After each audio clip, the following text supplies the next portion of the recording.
agawan sa libingan. Narito. Pagpinsan, nag-aagawan sa lupa. Ang lupa talaga napakahalaga ngayon yan. Pero huwag ka dahil ang lupang kanilang pinag-aagawan ay lupang libingan.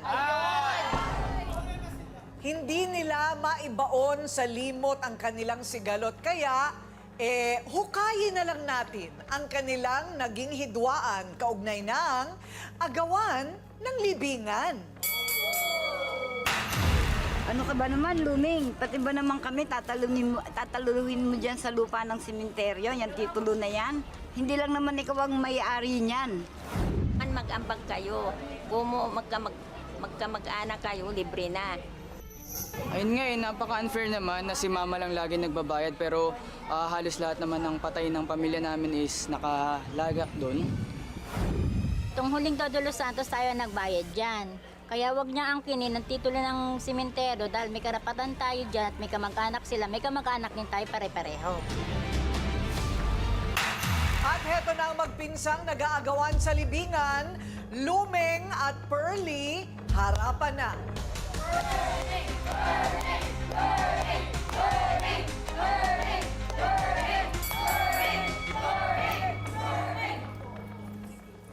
Medyo kakaiba kasi talagang libingan. Gaano kalaki ba yung libingan na ito, Luming? At saan ba itong libingan? Sa Laloma po. Laloma.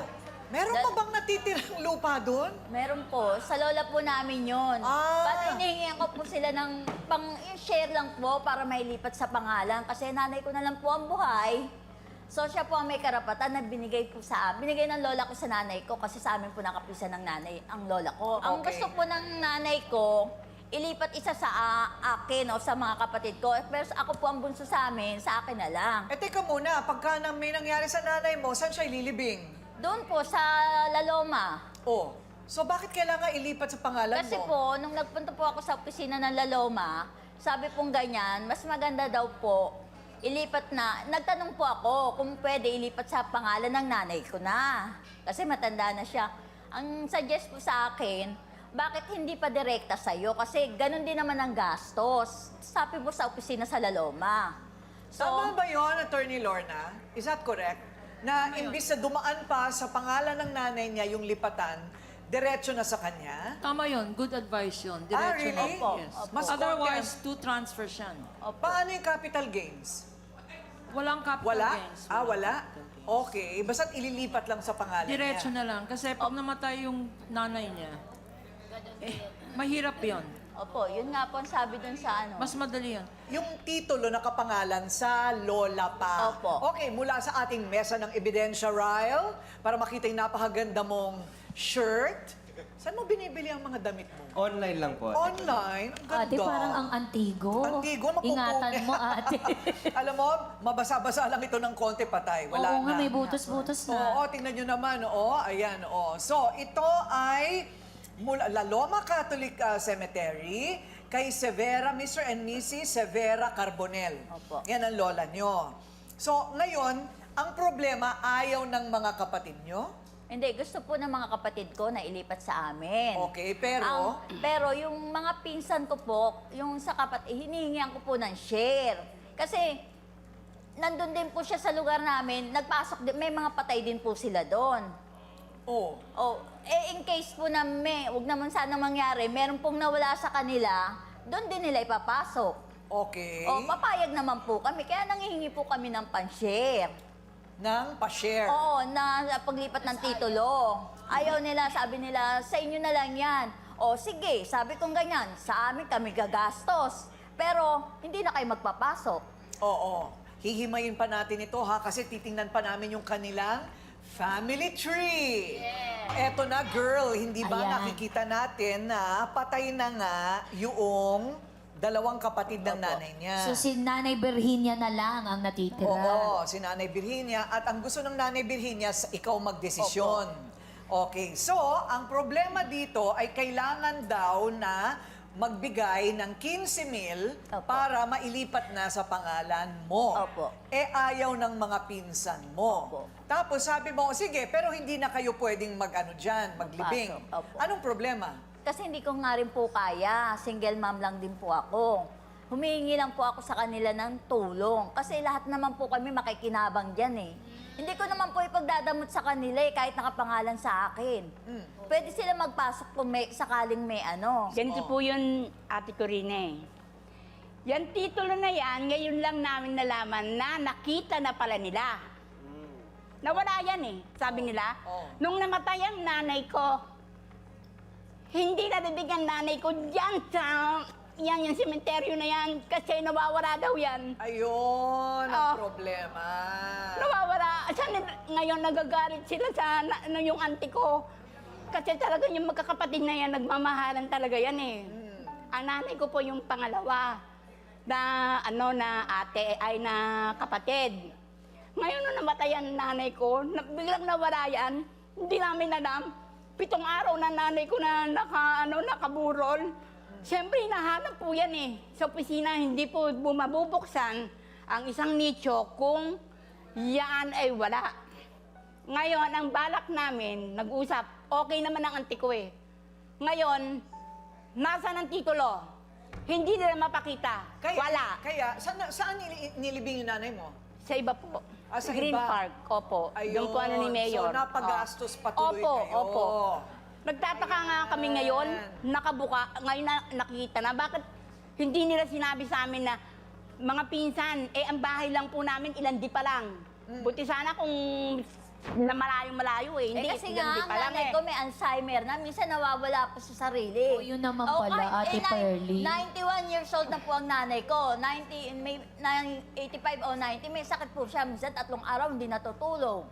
Kung ano-ano yung ginagawa. Pinsan ngayon lang yun. Kaya hindi namin Nung namatay ang nanay ko, nalalaman. nung namatay po ang nanay ko, Hindi sila Ate makapag-antay. Corina. Hindi. 1 linggo na eh. Hintay pa namin. Hinahanap namin sa inyo. Ano sabi nyo?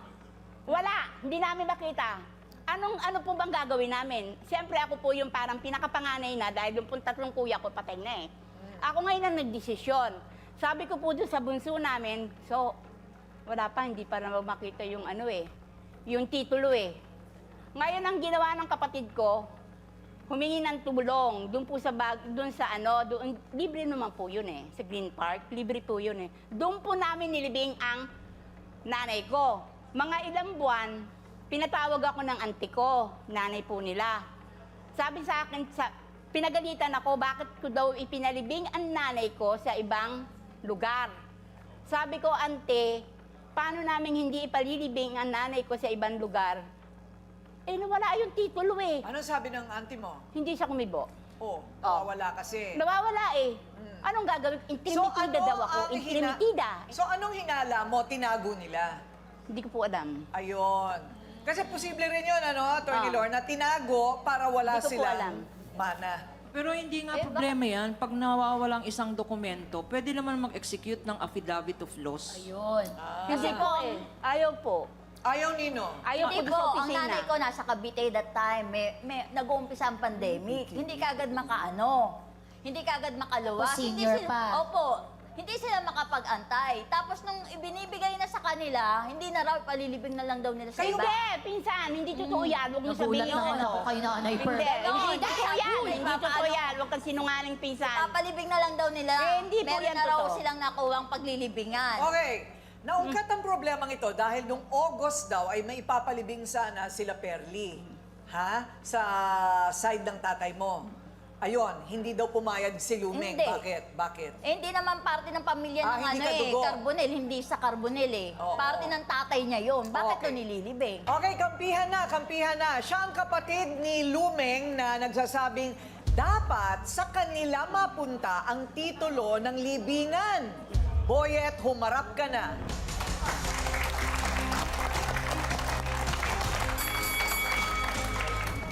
Okay, anong matatanong mo ngayon dito kay Boyet? Bakit ayaw niyong parang pagbigyan si Nanay Pearly? Pinsan niyo naman siya, kamag-anak niyo naman siya. Paano nga po hindi nga nagbibigay ng contribution man lang doon sa iba, binabayad sa sa cemetery. Oy, sinungaling ka, pinsan. Maski paalaga man lang pag-alaga man lang na hindi sila nagbibigay. Hoy, pinsan, alam ninyo yan na ako ang nagbabayad,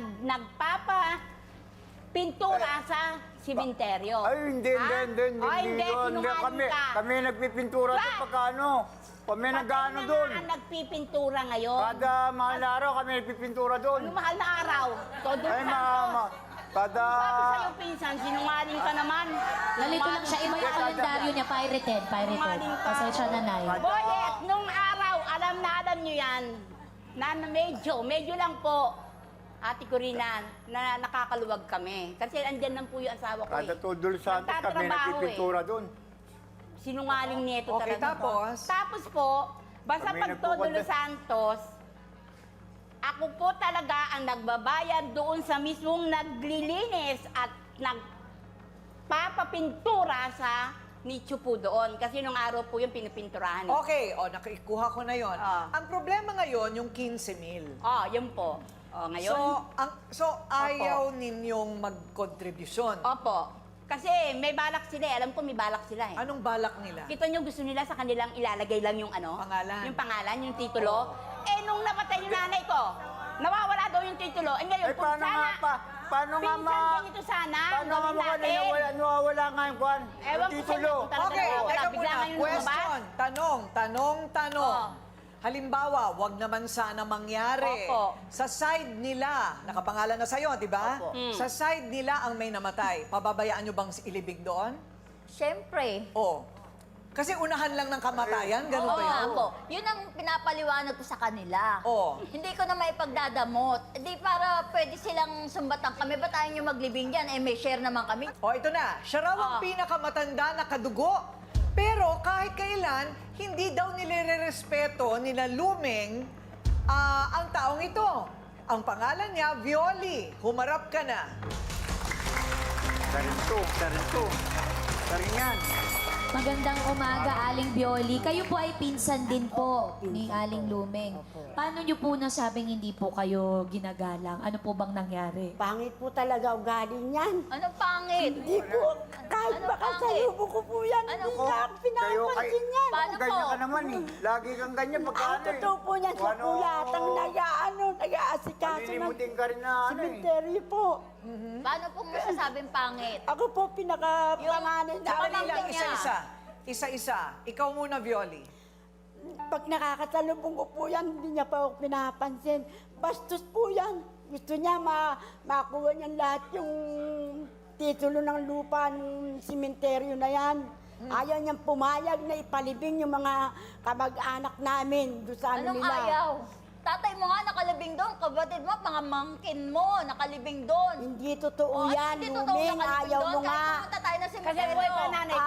Ayaw mo pumayag, Luming. Andun pa yung titulo. Oo, eh ngayon, ayaw mo. nung namatay nga nanay ko eh. Nanay ko! Di ba nga, ang nanay ko may Alzheimer. Hindi yun. niya alam Hindi yun, kung pinsan. saan, Hindi saan yun. niya Hindi nailalagay. ako naniniwala na tatago ni Ante. Ganito yan, May ganito Alzheimer yan. na, pinsan. Ganito yan. Isa sa inyo nagtago. Nakita yung titulo na yan nung naglinis ako doon sa bahay. Oo. Nung nakita yan, nandun sa... Kasama pa. Kasama pa nung... Kasi Kasama pa may sunog-sunog doon sa ano. Nung kwan ng kuya ko, yung litrato ng kuya ko. Saka yung death certificate. yung pala Nakaipit, tao, nakaligtaan. doon. Kasi lagi Sama-sama pong may doon. sunog. Parang pakiramdam namin si Aling Bioli at Aling Pearly ay nagagalit dahil sa hinala. Na hindi Dahil- man lang kayo nag-usap na wag naman po kayong magbibintang na inubibithold ni Aling Doon Lumeng. nakita yun. Pero sinabi nyo ba na nahanap ninyo? Oo, Hindi po ako nasabi. Sinungaling ka. Sabi, Sinungaling ka. Ngayon pala nakita na nga yan. Ngayon lang ko lang nasabi. nakita ngayon. Ayun nyo lang po nalaman. Ayun yung lang nakita. Siyempre yung timing niya nakakaduda talaga eh. Yung timing Ilan taon eh. naman namatay nanay ko? Ilan taon na? Ikaw magsabi kung ilan ilan taon na. taon na? Ikaw magsabi. Ha? Okay.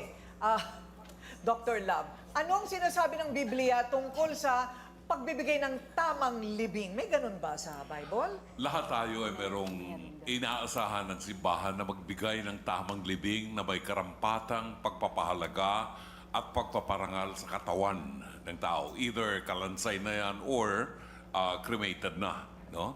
Kasi it was once the temple of the Holy Spirit.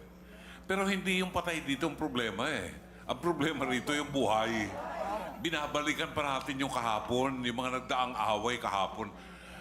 Kung alam nyo kung ako tatanungin nyo, kung hindi naman masyadong kalaki ang halaga, magpundar na kayo ng sarili niyong libingan para yung buong pamilya niyo doon yun na ilagay.